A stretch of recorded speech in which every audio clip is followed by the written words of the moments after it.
나이 들어가면서 가장 두려운 것 중에 하나가 아마 치매가 아닐까 하는 생각을 해봤습니다.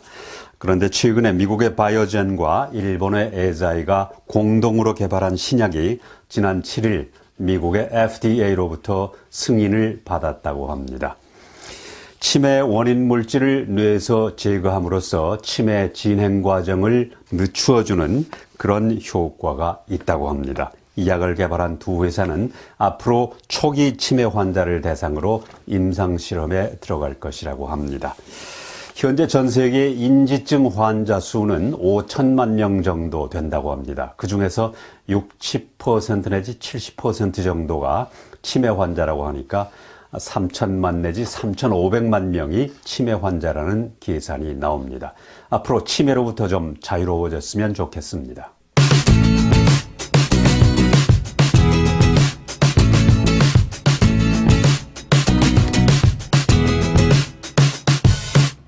잘 알려진 대로 오클랜드는 대표적인 다문화 도시입니다. 오클랜드에서는 다민족 지도자와 경찰이 정기적으로 만나고 있습니다.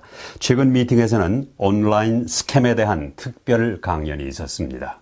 이번 강연에서 경찰은 특히 페이스북을 통한 사기 사건이 많이 발생하고 있다고 경고하고 온라인을 통한 물품 구매는 특별히 주의해야 한다고 강조했습니다. 오클랜드 경찰은 하루에 50여 건의 인터넷 사기 사건이 신고되고 있다고 밝히고 그에게 당첨금을 받을 수 있다며 은행 구좌를 요구하거나 운전 면허증을 요구하는 경우에는 절대로 응해서는 안 된다고 전했습니다. 또 페이스북을 통해 이성 간의 프로포즈를 해오는 로맨스 스캠, 정보통신사나 은행 이름으로 오는 이메일에는 응답하지 말고 경찰에 신고해 줄 것을 당부했습니다. 그리고 잃어버린 신용카드는 즉시 신고해서 추가 피해가 없도록 해야 한다고 말했습니다. 특히 페이스북의 마켓플레이스를 통해서 구입하는 물건은 배달되지 않는 경우가 많기 때문에 주의해야 한다고 강조했습니다. 남반구 최대 농업쇼인 필드데이 행사가 오는 16일부터 19일까지 해밀턴의 미스트리 크리크에서 열립니다. 이 행사는 단순한 농업쇼가 아니라 농업과 관련된 최신 기술을 선보이고 전 세계 미래의 농업 경제를 보급하기 위한 목적을 가지고 열리는 행사입니다. 올해 행사는 크게 두 개 분야로 나뉘어 전시되는데 전체 행사장의 94%는 농업, 원예 또는 1차 산업과 관련된 제품, 서비스가 전시되는 애그리 비즈니스 에리어이고 다른 하나는 도시와 시골을 하나로 묶는 농촌 생활 공간으로 농촌 생활을 향상시킬 수 있는 양질의 제품과 서비스를 선보입니다. 특히 올해 행사에서는 뉴질랜드 정부 기술개발업체인 칼라간 이노베이션과 뉴질랜드 외교부가 한국 마켓의 업데이트를 위해서 필립 터너 주한 뉴질랜드 대사를 초청해 한국 시장을 소개하게 됩니다. 작년에는 코로나 바이러스로 인해서 이 행사가 열리지 못했는데 지난 2019년 행사에서는 모두 12만 8,800여 명이 행사장을 방문했고 1,067개 업체가 참여했습니다. 올해는 한국의 현대를 비롯해서 메시대학과 팜랜드, 보다폰 등이 대형 협력업체로 이름을 올렸습니다. 저희 해피월드TV는 이 행사의 공식 미디어사로 취재하게 됩니다. 필드데이즈 행사는 별도의 프로그램으로 방송해드리겠습니다. 오클랜드의 이북 오도민회는 여러 가지 정보 교환과 친목 도모를 위해서 정기 모임을 갖고 있습니다. 최근에 있었던 모임을 소개해드립니다. 뉴질랜드 이북 오도민 연합회 6월 총회가 지난 12일 오전 11시 오클랜드의 타카푸나에서 열렸습니다. 방성주 연합회장은 2021년도 고국 방문단이 코로나 바이러스로 취소되었다고 보고하고 뉴질랜드는 다행히도 코로나 상황이 안정돼 이번 정기총회를 개최하게 돼 기쁘다고 말했습니다. 올해 88세로 함경도가 고향인 이종천 회원은 18살에 북한에서 공산당과 맞서 싸웠던 이야기와 고향 이야기로 꽃을 피웠고 함경도 지역에서 불렀던 노래도 들려줘 회원들과 즐거운 추억을 떠올리기도 했습니다. 특히 최근 한국 나이로 100세를 맞게 된 황해도 출신인 김인명 회원이 건강한 모습으로 참석해 큰 박수를 받았습니다. 회원들은 이북 오도민 2세이자 신임 오클랜드 한인회장으로 당선된 조여섭 회원에게 축하 인사를 건네며 7월부터 시작되는 임기에 한인회장 업무를 충실히 이행할 것을 당부했습니다. 해외여행을 하고 싶어도 격리 기간과 격리 비용 때문에 하지 못하는 경우가 대부분이었었는데 오는 7월 1일부터는 한국 입국의 경우 백신 접종자에 대해서는 격리가 면제된다고 하는 반가운 소식입니다. 한국 정부가 오는 7월 1일부터 해외 백신 접종자에 대한 자가 격리를 면제한다고 발표했습니다. 격리 면제 대상은 한국 내에 있는 직계가족을 방문하는 경우로 격리 면제를 받기 위해서는 재외공관에 격리 면제 신청서와 가족관계 증명서류, 예방접종 증명서, 서약서를 제출해야 합니다. 또 사업상 목적이나 학술, 공익적 목적, 인도적 목적 등으로 입국할 때도 격리 면제 대상이 됩니다. 기업인 등이 사업활동을 위해 입국하는 경우 기업인 출입국 종합지원센터에 격리 면제 신청서를 제출하면 관계부처에서 요건을 심사한 후 격리 면제서를 발급하게 됩니다.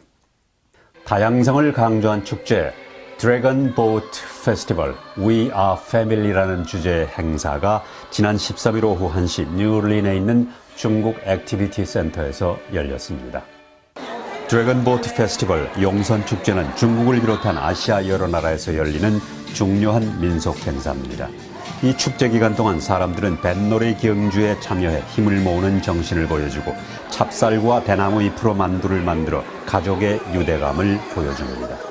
주최 측은 용선축제의 전통을 지키고 특히 코로나 바이러스 시대의 어려움을 극복하기 위해 힘을 모으자고 강조했습니다. This is a very important event because it celebrates the Dragon Boat Festival, but very importantly, it brings the wider communities together. Dragon Boat Festival is one of the most important cultural festival in Asia, particularly in the Chinese community. 오클랜드는 아름다운 해변, 다양한 음식, 그리고 온화한 기후, 음악과 예술이 잘 어우러지는 다문화 도시입니다. 최근에 발표된 이코노미스트 인텔리전스 유닛의 설문조사에 따르면 뉴질랜드는 코로나 바이러스 진압에 성공한 덕분에 비엔나, 멜번보다 더 좋은 점수를 얻어 세계에서 가장 살기 좋은 도시로 선정됐습니다. 뉴질랜드 수도 웰링턴은 가장 살기 좋은 도시 4위에 선정됐고 호주의 도시들은 10대 도시 중 4개가 선정됐습니다. 이 설문조사는 도시의 안정성, 의료, 문화, 인프라, 그 밖에 다양한 측면에서 전 세계 140개 도시를 비교해 순위를 매겼습니다. 한편 매년 전 세계의 주택 가격을 조사해서 발표하는 데모그래피아에 따르면 오클랜드는 최근 세계에서 4번째로 주택 가격이 비싼 도시로 나타나 있습니다. 유럽이나 북미 도시인들은 코로나 바이러스로 인해 많은 스트레스를 받고 있는데 반해 항해 도시로 불리는 오클랜드에서는 지난 2월 아메리카컵 요트 경기가 열렸고 많은 시민들은 럭비 경기장과 콘서트 그리고 오락 행사장을 찾았습니다. 요즘은 무엇이든지 궁금한 게 있으면 인터넷을 찾아봅니다. 그만큼 편리한 세상이 되긴 했지만 반면에 사람을 속이기도 그만큼 쉽다는 얘기가 될 것 같습니다. 미국의 FBI가 운영하는 암호화된 메시지 앱을 사용하라고 속인 후 범죄를 저지른 800명 이상의 용의자가 체포됐습니다. 호주와 미국의 FBI가 공동으로 실시한 검거작전에서 아놈 앱을 설치한 범죄자들을 체포했는데 이들은 마약 밀수, 돈 세탁 그리고 살인 음모에 대한 경찰 정보를 모니터해왔습니다.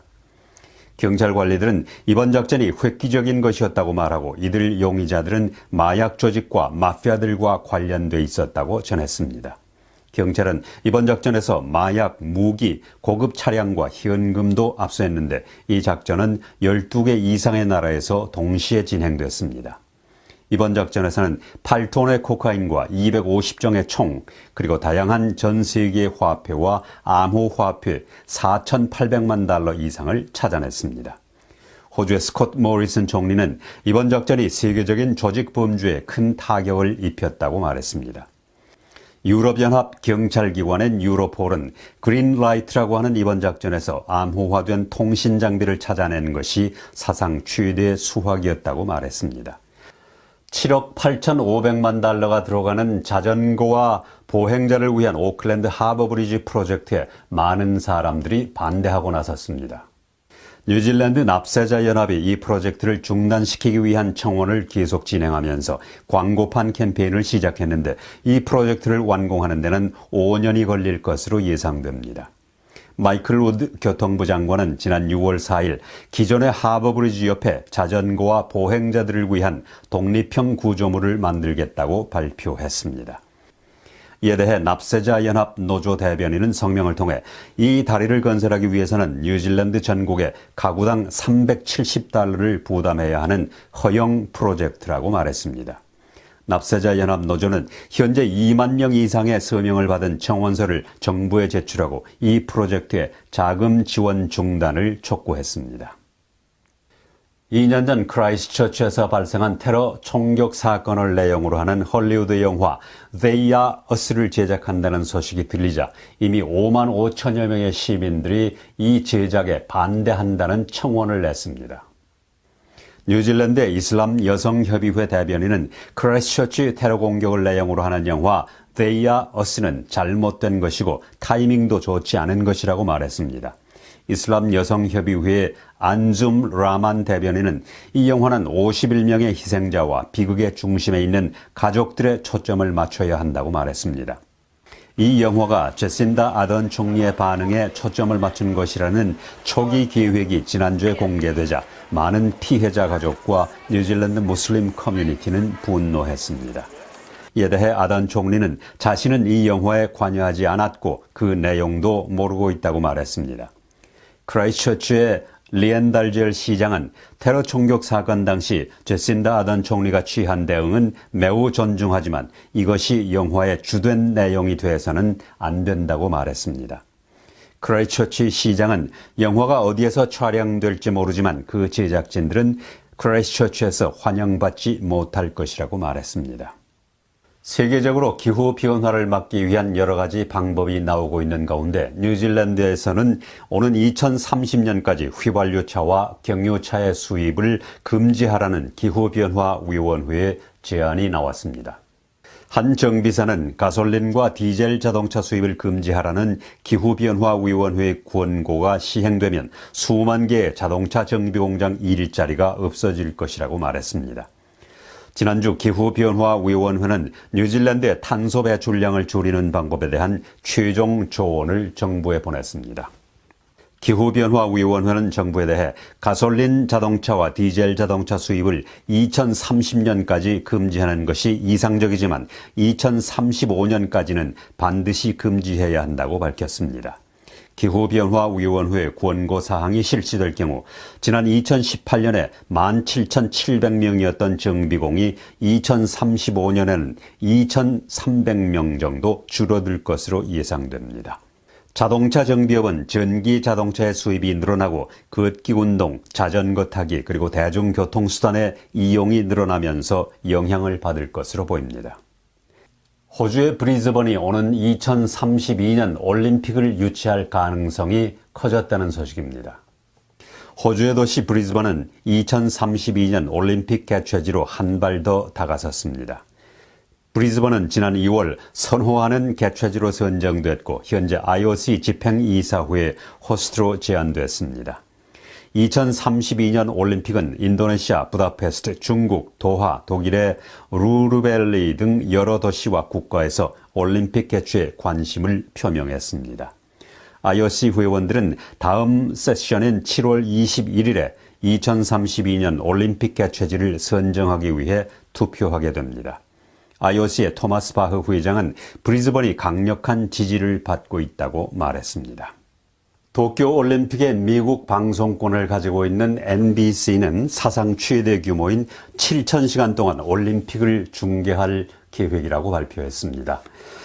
7월 23일 개회식은 미국 동부 시간으로 오전 시간이지만 NBC는 이 개회식을 생중계한다고 합니다. 다채널 디지털 미디어로도 중계된다고 하는데 코로나 바이러스 때문에 아마 사상 최대 중계 방송을 할 계획으로 있는 것 같습니다. NBC는 지난 1964년 도쿄올림픽도 중계 방송한 경험이 있습니다. 오세아니아 위클리 이번 주 순서를 마칩니다. 감사합니다.